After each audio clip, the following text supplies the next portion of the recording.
At 35, I often find myself at the receiving end of unwarranted criticism about my relationship status. It's a burden I believe is both unfair and unnecessary.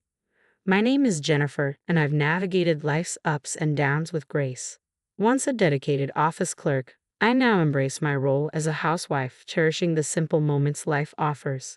My journey to love was not a straight path, but it ultimately led me to Stephen, a man whose spirit and kindness captured my heart. Stephen works in the transportation sector, driving a light truck for deliveries, a job that ensures he's home each evening. Our love story began at work, where I was drawn to his vibrant personality and approachable charm. I was the one who made the first move, irresistibly attracted to his blend of casual confidence and genuine warmth. When Stephen eventually shared his feelings for me, it felt like fate had woven our paths together. Within 8 months, we decided to marry, filled with hope and dreams for the future. However, marriage unveiled a different side of Stephen. The once kind man I had fallen for transformed into someone harsh and unkind. His verbal outbursts became the new norm, leaving me feeling less like a partner and more like a shadow in our home.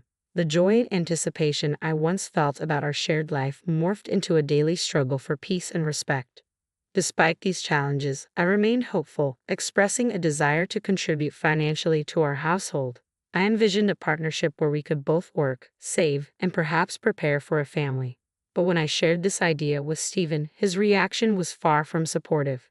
His angry words and misunderstanding left me feeling frightened and isolated, forcing me to question the very foundation of our marriage.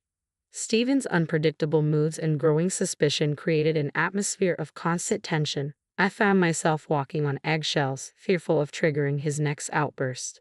The man I married, once a beacon of hope, now felt like a stranger, leading me to wonder if a lifetime together was truly possible. One incident that should have been a simple conversation about shared responsibilities instead became a moment of painful revelation. I realized that the love I once felt had become entwined with fear and uncertainty. The thought of enduring a lifetime of unhappiness loomed large, igniting a desire for change and hope for a brighter, more peaceful future. In rewriting my story, I aim to capture the complexities of my experience in relatable terms. Life often presents challenges in relationships, but it's our response to these challenges that shapes our journey. My story is one of resilience, hope, and the pursuit of happiness, even in the face of adversity.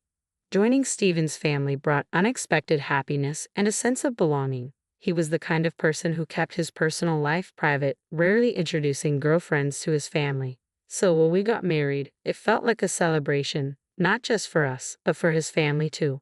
They welcomed me with open arms, treating me like a long-lost daughter. My in-laws, kind and generous, became a comforting presence in my new life with Stephen.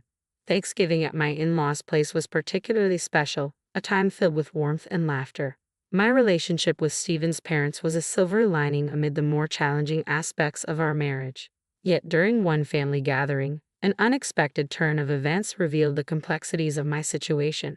As the family enjoyed each other's company, playful banter ensued, with a relative joking about his wife in a light-hearted exchange that sparked laughter.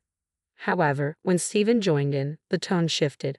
His attempt to tease me in front of everyone left me feeling exposed and hurt, especially when he made an unfavorable comparison to someone else. I felt a profound lack of womanliness as Stephen's words hung in the air, leaving me stunned and speechless. The laughter around me felt cruel, and the only ones who seemed to share in my discomfort were my in-laws. Sensing my distress, my father-in-law swiftly intervened, suggesting I help in the kitchen, a timely escape from the increasingly uncomfortable situation. Once in the kitchen, I could no longer hold back the tears. My mother-in-law, ever compassionate, comforted me as if she were my own mother. Meanwhile, my father-in-law addressed the gathering, demanding apologies for the insensitive behavior. His request was met with agreement from everyone except Stephen, whose stubbornness only deepened the rift within the family. The incident marked the beginning of a gradual decline in my relationship with Stephen and his family. My visits to my in-laws became less frequent, and life at home grew increasingly difficult. Everyday tasks felt like insurmountable obstacles, and Stephen's reminders of that day only widened the gap between us. His temper became a constant threat, leaving me walking on eggshells, fearful of igniting his anger. Living on the 6th floor of an apartment building, I felt trapped, not just by the physical space but also by the emotional turmoil that had become my daily reality. The joy and connection I once felt with Stephen's family, my only respite in a challenging marriage, have faded, leaving me to navigate a complex web of emotions and uncertainties alone. During a particularly low point in my life when every day felt like an insurmountable struggle, I contemplated whether there was any escape from the overwhelming sadness and isolation. It's difficult to think clearly when you're consumed with such despair. Every thought seemed to pull me further into darkness. It was during one of these moments that my sister Susan unexpectedly visited. 2 years older than me, Susan always possessed a youthful appearance that belied her age. She hadn't planned on visiting. She was in the area overseeing the renovation of her new club and decided to check in on me. Sensing that something was amiss, she came to provide the support I desperately needed. Our relationship has always been close. We were inseparable growing up, and she was my biggest supporter. When I married, I never expected my sister's concern to serve as a reminder of the bond we shared. Upon seeing me, Susan immediately sensed that something was wrong. Her visit unleashed a flood of emotions, and I found myself opening up about the difficulties I was facing with my husband. Describing the emotional turmoil felt like recounting a nightmare from which I couldn't wake up, a life that had become more of a prison than a home. Susan's initial reaction was one of fury. She was ready to confront my husband then and there. However, seeing the fear in my eyes, she held back, recognizing that a direct confrontation could worsen my situation. Instead, she proposed a daring plan, one so outlandish it took me by surprise. Yet within her idea lay a spark of hope, a chance for change that seemed almost too good to be true. Though risky, her plan was infused with possibility. Susan's confidence was infectious, and despite my fear of the potential consequences, her determination gave me the courage to agree. From that day forward, Susan became a constant presence in my life. She believed that my husband's demeanor changed in public, so by being around, she could protect me from further harm. Her visits grew more frequent, and unexpectedly, my husband began to look forward to her company, especially their evening drinks. Over time, he grew fond of her, revealing a side of affection I had never witnessed before. Susan played her part brilliantly, ensuring he was well enough intoxicated each evening before she left, always offering to stay over as a gesture of camaraderie. Her approach was a delicate balance of intervention and observation, a testament to her commitment to helping me find a way out of my despair. With each visit, she not only provided a buffer between me and my husband but also worked quietly behind the scenes to implement her plan, a strategy that held the promise of freedom and a new beginning. Always gracefully declining Stephen's invitations to stay over, she promised to return the following day. For Stephen, these moments with Susan felt like a dream, to the extent that he seemed to forget about our marriage entirely. However, the dynamic was about to shift dramatically. Just as Susan was on the verge of reopening her club, Stephen unexpectedly announced that he wanted a divorce. He claimed he had found someone he cared more about and desired happiness with them instead of me. I was stunned by his sudden decision and the blunt dismissal of our life together. Refusing to accept his selfish rationale, I faced the cold reality that Stephen had already prepared for this moment, even mentioning that he had consulted a lawyer. During the formal meeting, Stephen threw baseless accusations my way, suggesting that I was only after financial gain and was willing to negotiate my exit from the marriage for a price. It was a stark revelation of his true feelings, or lack thereof, toward me. Despite his hurtful words and clear priorities, I approached the situation with a mix of resignation and strategic thinking, agreeing to the divorce under the condition of fair property division. As Stephen gleefully anticipated a swift and uncomplicated divorce, I couldn't help but reveal a knowing smirk, recognizing the irony of the situation. The proceedings began to unfold, but it quickly became apparent that this wasn't just a matter between Stephen and me. When we broke the news to his parents, they were vehemently against it. They couldn't fathom why Stephen would consider divorce, especially given how much I had integrated into and dedicated myself to the family. Their reaction was a blend of anger and disappointment. They saw me as part of their family, and the idea of separation was unbearable to them. Stephen's indifference to his parents' feelings highlighted a stark disconnect. His mind was seemingly made up, regardless of the impact on those around us who valued the family unit we had formed. Despite the initial despair, this moment reinforced the support and love his parents had for me. contrasting sharply with Stephen's readiness to abandon our marriage for a newfound affection. The defense against his resolve offered a small solace, reminding me of the familial bonds that extended beyond our failing marriage. Feeling a deep sense of betrayal towards Stephen's parents was inevitable, but their unwavering support helped me navigate the heartbreak of his decision. I had grown to love Stephen's family as if they were my own, and the thought of leaving them behind was heart-wrenching. If only my marriage to Stephen had turned out differently, I would have been honored to remain a part of their lives. The sorrow of the situation overwhelmed me, and tears streamed down my face uncontrollably. In stark contrast to my despair, Stephen reacted to his parents' desperate pleas with complete dismissal. Fueled by anger and defiance, he vocally rejected their concern and their insistence that he reconsider his decision. Their inability to support his sudden choice led to a dramatic fallout, resulting in Stephen being disowned on the spot. Following this confrontation, he left, presumably to start a new life with the person he claimed to love, and our divorce was finalized shortly thereafter. Half a year later, I found myself at an upscale French restaurant, enjoying dinner with my parents. During a brief moment outside to take a call, I unexpectedly ran into Stephen. His approach was marked by the familiar condescension I had grown to resent, and his tone instantly dredged up unpleasant memories. My expression must have revealed my feelings because he challenged me with a sneer, questioning whether I had moved on or found someone new.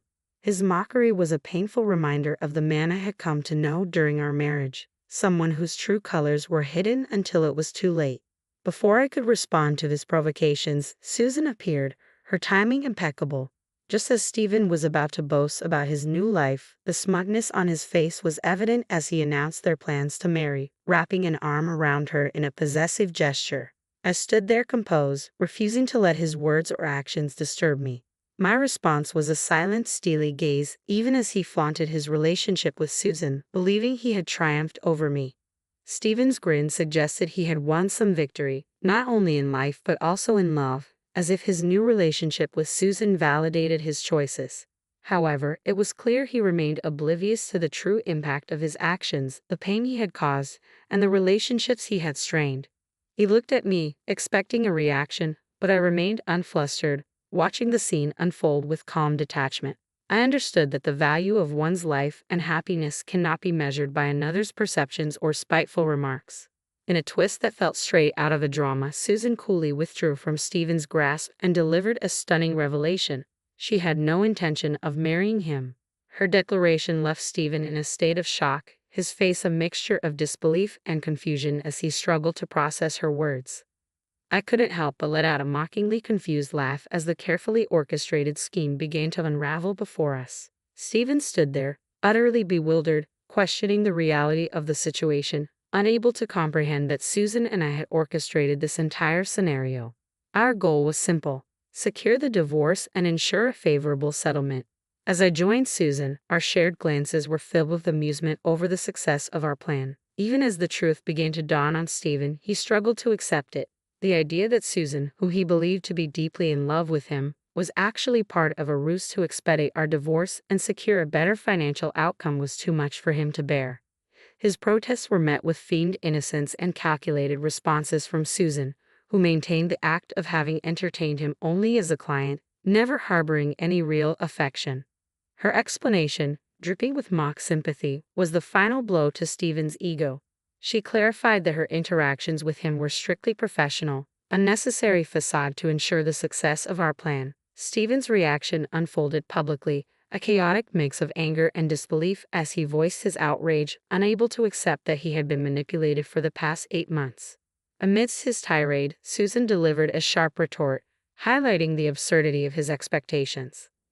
Why would anyone genuinely want to be with someone capable of such emotional cruelty? Her words, though harsh, reflected the reality Stephen refused to acknowledge. As the situation escalated, I discreetly prepared to call for help if needed, wary of Stephen's potential for aggression. The charade we had maintained for half a year, a delicate balance of deception and strategy, had reached a successful conclusion, revealing the lengths we were willing to go to escape the toxic cycle of my marriage. The revelation, though shocking, was a testament to our resolve and the strength of our familial bond, standing together against adversity. Navigating the complexities of my marriage and eventual divorce felt like maneuvering through a maze. But with an unexpected twist thanks to my sister's ingenious plan, the situation shifted dramatically. My sister, happily married to a bodyguard, concocted a ruse to entangle my ex-husband in a web of deception. She feigned interest in him, pretending she too was on the verge of a divorce. For my ex, who had rarely felt the thrill of being pursued, this attention was intoxicating. He was seduced by the idea of winning someone over, unaware he was merely a pawn in a larger scheme designed to free me from our unhappy marriage. When my sister finally revealed the truth, it was like a dramatic climax in a movie. Her husband joined us, greeting my ex with a polite smile that shattered the illusion she had maintained. As she introduced her actual husband, her palpable contentment stood in stark contrast to my ex-husband's growing realization of the deceit. His reaction was a mix of disbelief and despair, a poignant reminder of the time wasted on a fictitious romance. When my ex attempted to confront me physically, my brother-in-law stepped in quickly, showcasing his protective instincts and skill. The confrontation escalated as I faced my ex, unleashing the pent-up grievances of our marriage. I recounted the humiliations, the disrespect toward both our families, and all the pain he had caused me. It was a cathartic release, a declaration that I would no longer bear the weight of his mistreatment. In a moment of ultimate revelation, I called for witnesses, our parents and relatives from both sides. As they emerged, the room filled with familiar faces, all part of our lives, now bearing witness to the unveiling of my ex-husband's true character. With everyone's attention on us, I played a voice recording, a final piece of evidence that revealed the truth about his actions and demeanor. This moment was more than just exposing my ex-husband's failings. It was a testament to the strength found in unity, the support of family, and the lengths we go to protect and vindicate our loved ones. Marked a turning point, an end to a chapter filled with turmoil, and the beginning of my journey toward healing and newfound independence. As I stood before our assembled families, preparing to reveal the true nature of my ex-husband, I felt the weight of a long and turbulent saga coming to its climax. My sister had cleverly secured a recording that captured him speaking in a demeaning tone, dismissing our marriage as nothing more than a convenience. He expressed a shallow preference for what he perceived as maturity and attractiveness in Susan, his words dripping with insincerity and superficiality. The sheer audacity of his disrespect sent shivers down my spine. Despite the discomfort it caused, I let the recording play out in its entirety, ensuring everyone present could hear the extent of his callousness. He described me as nothing more than a servant, easily manipulated and ultimately disposable. The revelation of his blatant emotional abuse and disregard for our marriage elicited waves of disgust and anger from those who had once welcomed him as family. As he protested and demanded an end to this exposure, my brother-in-law intervened, ensuring the truth continued to unfold without interruption. The collective outrage of our families was palpable, and he was condemned in no uncertain terms for his disgraceful attitude and treatment of me. Unified in their disdain, they made it clear he was no longer considered part of the family. With a finality that felt both liberating and vindicating, I declared that he was to stay away from me and my family forever. I stopped the voice recorder, and my brother-in-law took charge of removing him from the premises. His attempts to resist were futile. He was physically escorted out. In a last act of desperation, he caused a scene outside the restaurant, leading to his being taken to the police station. The aftermath was a mix of relief and celebration. My sister and I, having orchestrated this cathartic revelation, exchanged high fives, a symbol of our victory over the injustice I had endured. Reserving the entire restaurant for this gathering proved wise, allowing everyone to process the evening's events and enjoy a meal together in a supportive, unburdened atmosphere. Susan's role in all of this was invaluable. Not only had she been instrumental in exposing my ex-husband's true character, but she also stood by me during my darkest times. This meal shared with her after such a long ordeal was more than just a meal. It was a symbol of our solidarity and resilience, the beginning of a new chapter. In the years that followed, my life took a positive turn. I began working with Susan, managing the accounting for her store, and maintained a warm relationship with my former in-laws, occasionally meeting them for dinners. My gratitude towards Susan knew no bounds, and I was determined to repay her kindness in any way I could.